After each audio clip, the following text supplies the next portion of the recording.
Un truc à savoir avant de regarder la vidéo. La petite madame, elle est avocate. Ouais, à Skip. À c'est dire. Non, pas moi. Moi, je suis humoriste satirique. Délicieusement politiquement incorrect. Je suis contre la perpétuité pour les violeurs d'enfants. Ah, bah ça commence fort.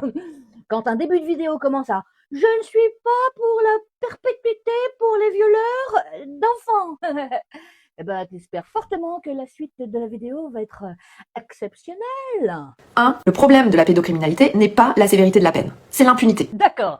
Donc en résumé, c'est qu'ils ne sont pas condamnés. Donc la solution, ça serait de ne surtout pas parler de peine. C'est comme si on dit dans les cambriolages, ce n'est pas les cambrioleurs le problème, c'est les portes.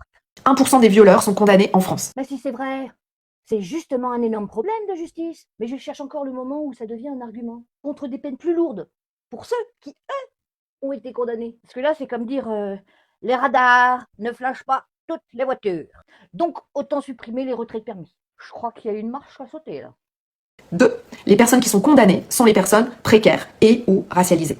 Alors là, attention au grand écart. Parce que le débat, c'était les enfants victimes. Et d'un seul coup, paf, on change complètement de sujet. Parce que personnellement, je ne savais pas que les crimes avaient une carte de fidélité sociologique. Un enfant agressé ne regarde pas la fiche de paye de son agresseur, ni la couleur de peau, avant de devenir une victime. 3. La plupart des violeurs d'enfants sont des proches. Les victimes parleront encore moins, voire pas du tout, si on promet de mettre leurs proches toute leur vie en prison. Donc la solution de madame, ce serait de mettre des peines plus légères pour encourager les victimes à parler? C'est quand même une drôle de logique. Mais t'inquiète pas, ton agresseur ne risque pas grand-chose. Tu peux dénoncer. Je suis pas certaine que ce soit exactement le message qui rassure le plus. 4. Les agresseurs n'auront plus rien à perdre. Laisser en vie leur victime qui peut les dénoncer ou la tuer, ce sera une question qui se poseront forcément. Oh, le fameux scénario qui dit que si tu punis encore plus fort un criminel, il risquerait de devenir encore plus criminel. Avec ce raisonnement-là, faut aussi réduire les peines pour les braqueurs, les tueurs, les voleurs.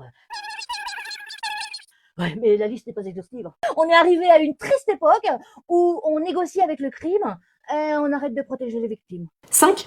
Il va falloir vous préparer à mettre vos potes en prison. Mais moi, si demain je suis au courant qu'un de mes potes, il a violé un enfant, enfin il a violé tout court, ben, c'est plus un de mes potes.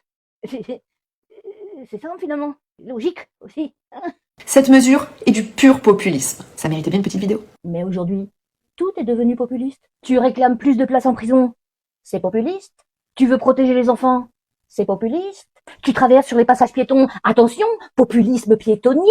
À force, ce mot, il sert surtout à ne pas répondre au fond. Alors je ne dis pas que toutes les réponses sont simples. Je dis juste qu'à force de chercher toutes les raisons pour ne pas punir plus sévèrement, on finit presque par oublier la seule personne qui n'a rien demandé dans cette histoire.